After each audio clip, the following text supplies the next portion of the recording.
Hi, I'm Whitney Espich, the CEO of the MIT Alumni Association, and I hope you enjoy this digital production created for alumni and friends like you. Good morning. Hello, everyone. I'm Whitney Espich, the CEO of your MIT Alumni Association. I want to offer a warm welcome to all of you here in Cambridge this morning, and a warm welcome to all of you out there in our global community of alumni and friends who are live streaming today's presentation via webcast. I would also like to thank the Tech Day Committee for their efforts in developing this morning's program. I know that it will be rich with the kind of substantive, thought-provoking content that will feed your very MIT desire to always keep learning. To broaden your perspectives and understand better the ways in which you can participate and grow in the changing world around us. And to effectively do that, interruption-free, I would like to kindly ask you to turn off your cell phones. I have the pleasure this morning of introducing Rafael Reif, the 17th president of MIT. I have had the pleasure of working with him and for him for the last 4 years. He's someone who, in the best way, I think of as carrying the weight of the world on his shoulders.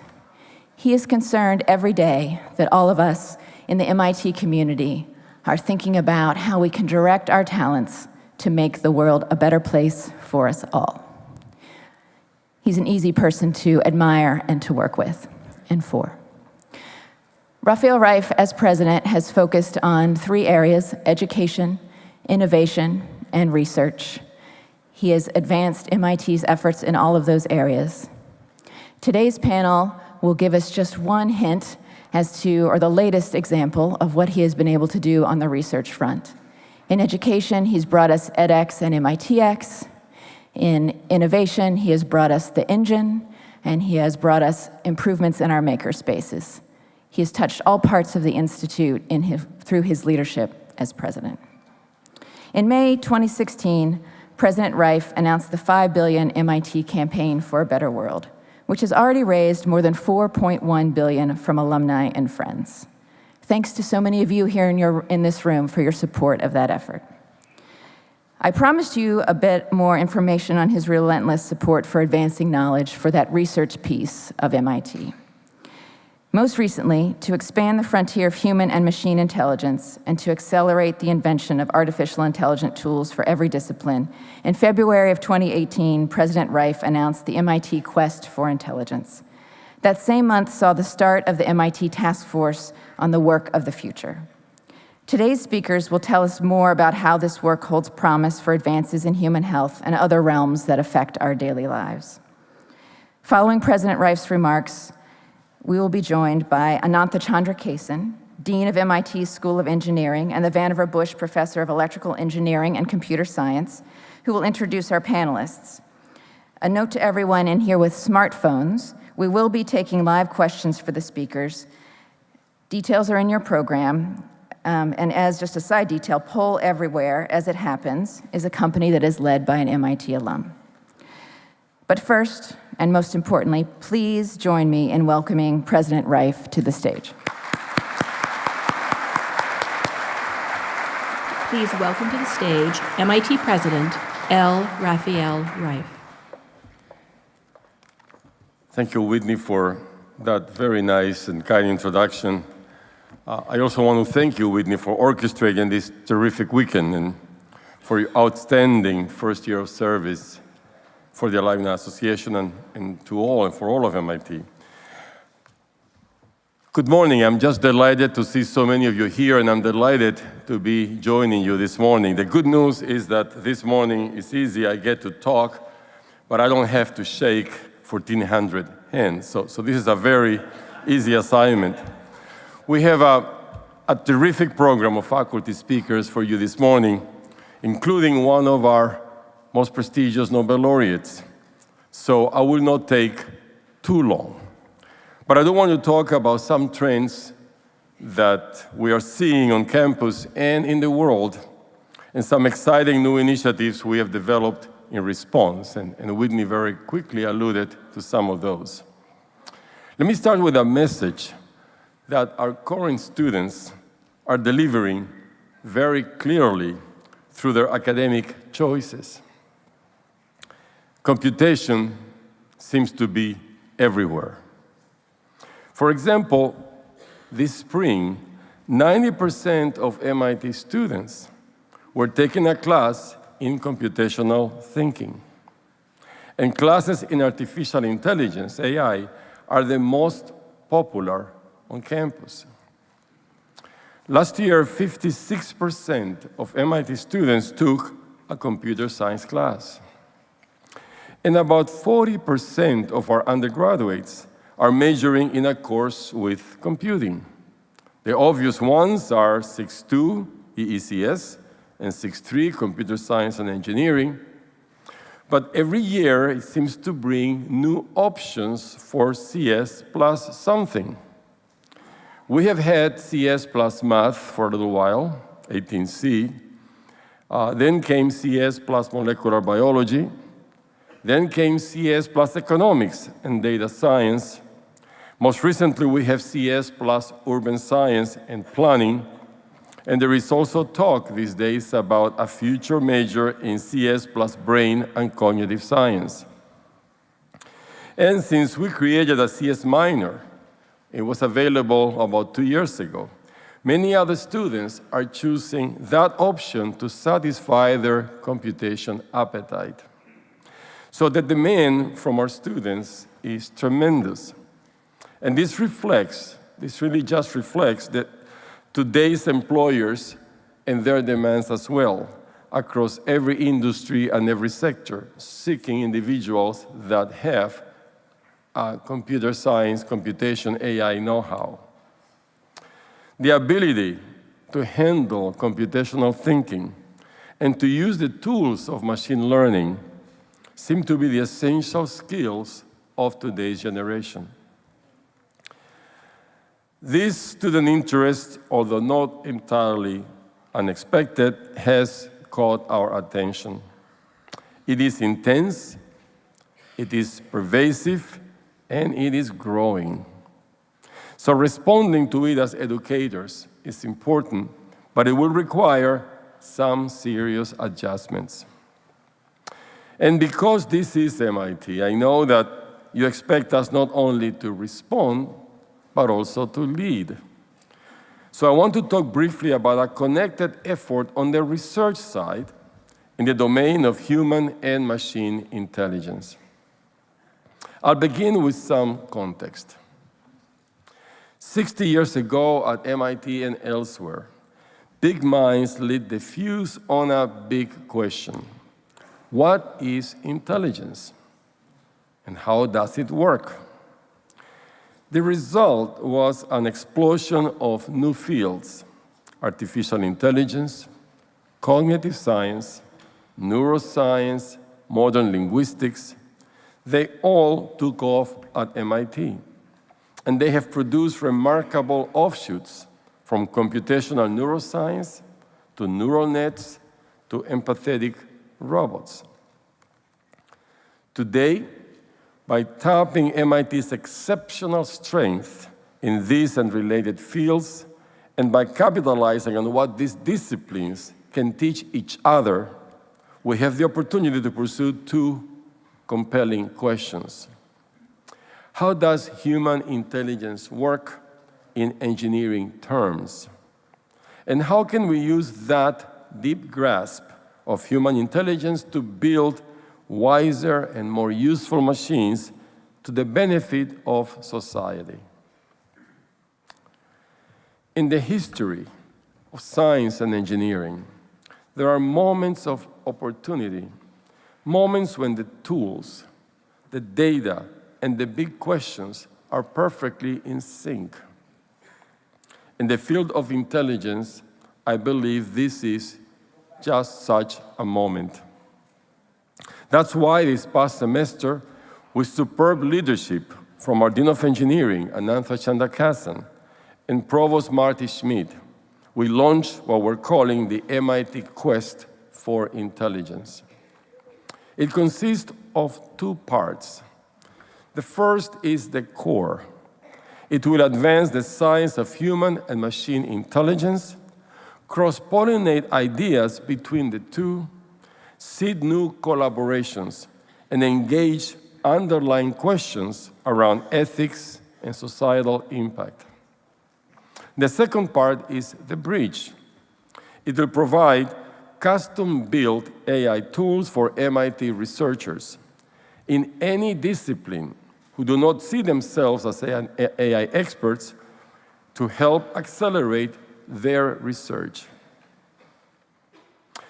The foundations of the AI being used now are relatively old. Some major technology firms are advancing through innovations. Most, however, are largely engaged in squeezing brilliant new applications out of existing AI approaches. But the kind of breakthroughs that will revolutionize AI itself require fundamental new science now. And this is a beautiful assignment for a place that loves science and loves to use it to solve hard problems. You won't be surprised to hear that the quest is already inspiring interest from forward-looking companies and donors, and we are actively seeking more. Today, AI is rightly generating both optimism and alarm. It is becoming a dominant source of new wealth, and therefore a new source of inequality, both between nations and within nations. So another vital focus for the core will be research on AI's economical, cultural, and ethical implications, and on how these technologies can be designed from the start to serve the best interests of our whole society. This work has natural links with MIT's emerging effort to examine and invent the work of the future, and I'll say more about that in a moment. So while the core pushes frontiers in basic science, the bridge will accelerate the work of MIT researchers in virtually every discipline by developing highly specialized AI tools. What's more, we expect that solving such important practical problems for our own community will spin off new tools with broad impact far beyond our campus. For this audience, the best parallel, the best similarity I can give you for the bridge may be Project Athena. And I believe many of you probably will remember Project Athena.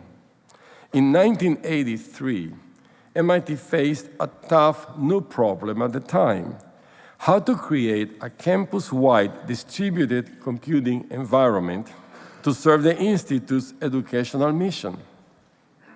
With a major commitment from leading companies such as IBM, Project Athena enabled MIT faculty and students to solve this demanding problem for our community. In the process, they developed new tools, from the X Windows system and Kerberos to the early seeds of instant messaging that helped shape the course of desktop and distributed computing. By inventing solutions to meet the stringent research demands of our community, the bridge is positioned to deliver AI innovations for the nation and the world. And you will hear more about this later from some of the experts that will talk to you this morning. Now, at the same time that we're driving the frontier on these crucial fields, society is increasingly uneasy about many aspects of technology. Across the country and around the world, people are worried about the human impact of increasing automation and about a future where robots and computers can do many human jobs. Many people fear for their own jobs, or even for their whole profession.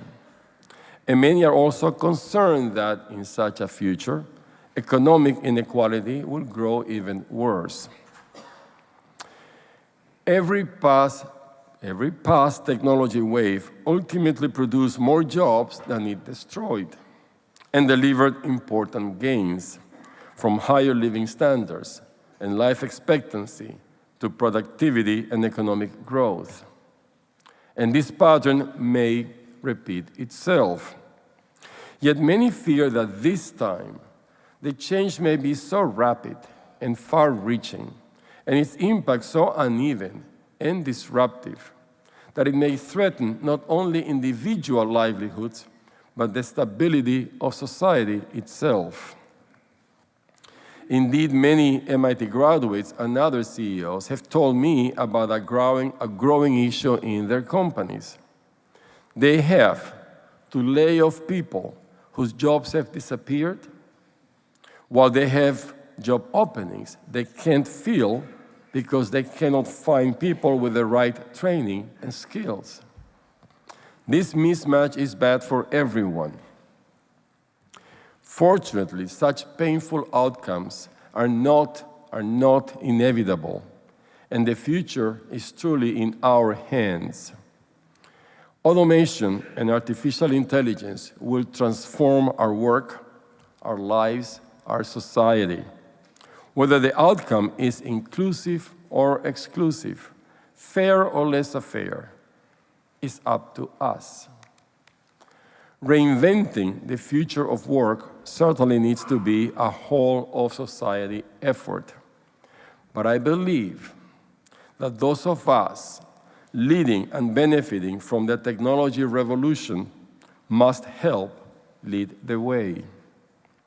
This is not someone else's problem.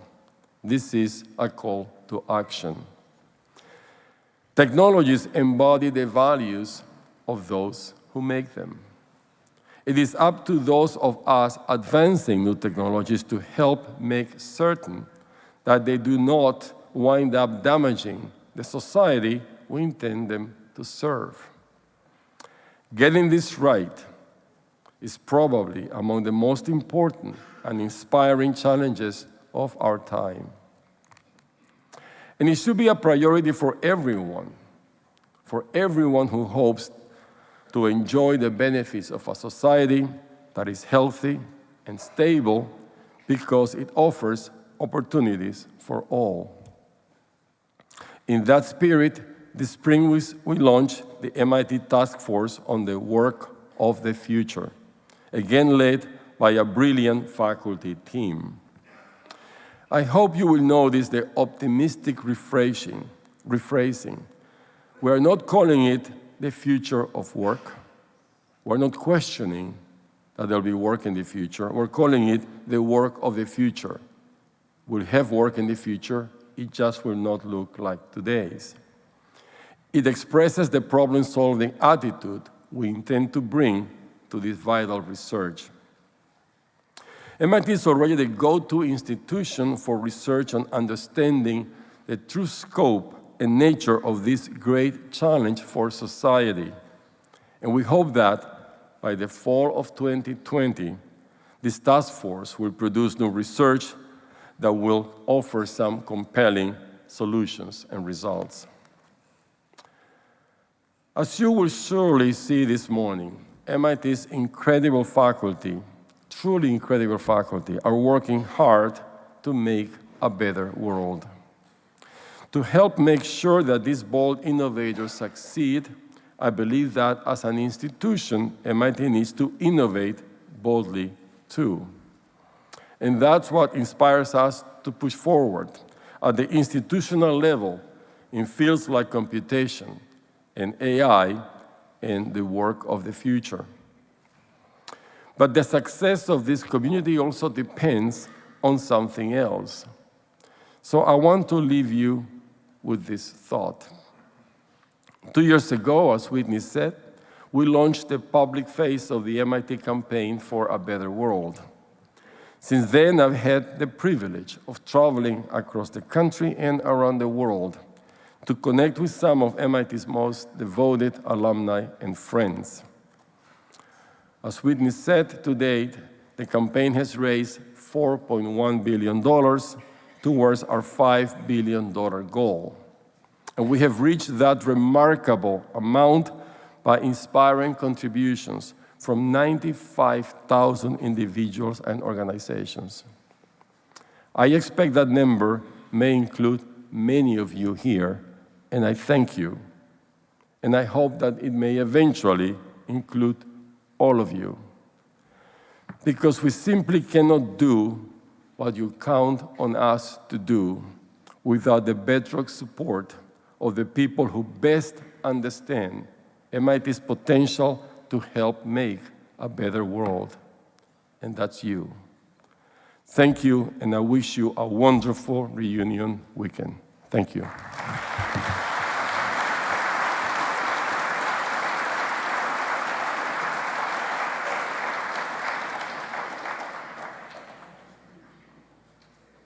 Please welcome to the stage Anantha Chandrakasan.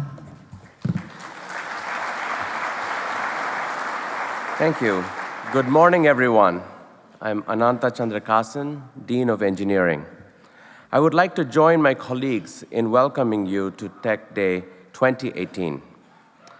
Let me briefly provide some context before our distinguished faculty speakers share some remarkable insights into how artificial intelligence is transforming healthcare and health-related research.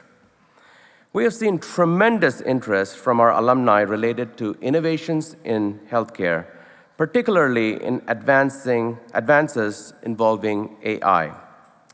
We had a wonderful turnout of MIT alumni and friends in California earlier this year for the first Infinite Symposium titled Engineers Revolutionizing Healthcare.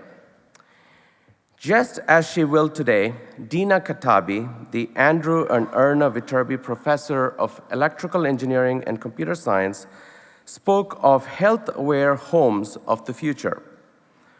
Her work involves using an advanced form of a Wi-Fi box with an embedded machine learning algorithm to track the breathing, heart rate, sleep, and even gait speed of individuals within their homes.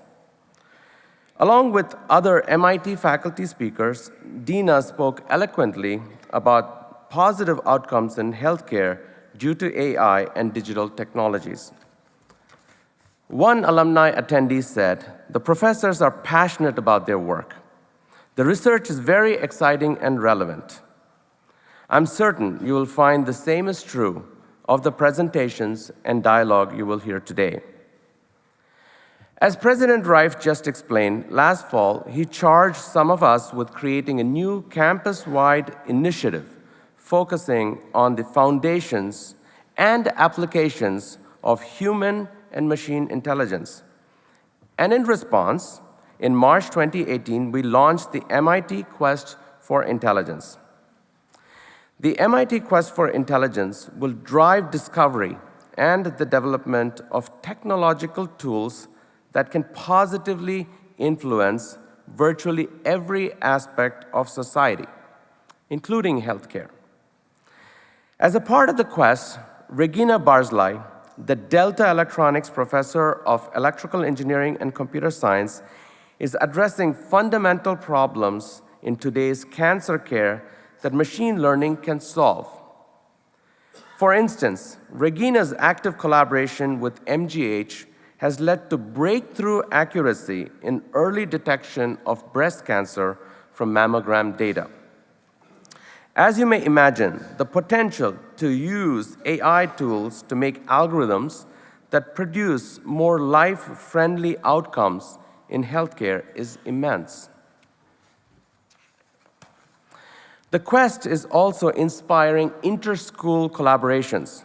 For example, the Brain and Cognitive Science and Computer Science departments will collaborate to create a new class of human intelligence-inspired algorithms.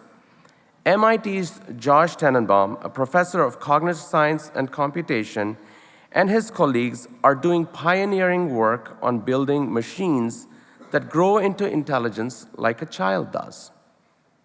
So the theme for Technology Day this year is perfectly aligned. Our undergraduate machine learning classes are hugely oversubscribed. We have 200 plus principal investigators working on AI. Through the Quest, we hope to connect faculty and provide connections to industry.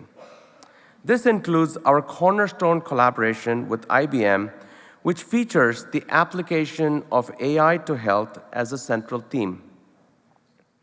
In a few minutes, you will hear from Institute Professor Philip Sharp, a Nobel Prize recipient, on advances in biology and the concept of convergence, and how that is contributing to great progress in the realm of healthcare. You will then hear from Patty Maas, a professor in MIT's program in Media Arts and Sciences, on using AI wearable systems to actively assist people with memory, learning, decision-making, communication, and well-being. And Konstantina Stankovic from Harvard Medical School and Massachusetts Eye and Ear on improving diagnostics and therapeutics for hearing loss and the development of a prototype chip for a fully implantable cochlear implant, and energy extraction from the inner ear to run electronics. Her research has appeared in leading scientific and medical journals and has earned international media coverage. Moving forward, I encourage you to keep a close eye on the MIT Quest for Intelligence, as I expect many pivotal advances in the realm of healthcare. Just as I suggest you follow the latest news from the Engine, which was founded by MIT in 2016 to provide a combination of long-term investment, resources, and services to support breakthrough and tough tech ideas that require time to commercialize. The Engine's first batch of investments includes startups in health-related technologies. In closing, MIT wants AI to help people flourish. We want to use our unparalleled entrepreneurial ecosystem to deliver emerging ideas to the world. I hope you enjoy hearing from our faculty and share many questions and observations of your own. And that together, we build a future in which AI-inspired healthcare knowledge benefits MIT, the nation, and the world. Thank you.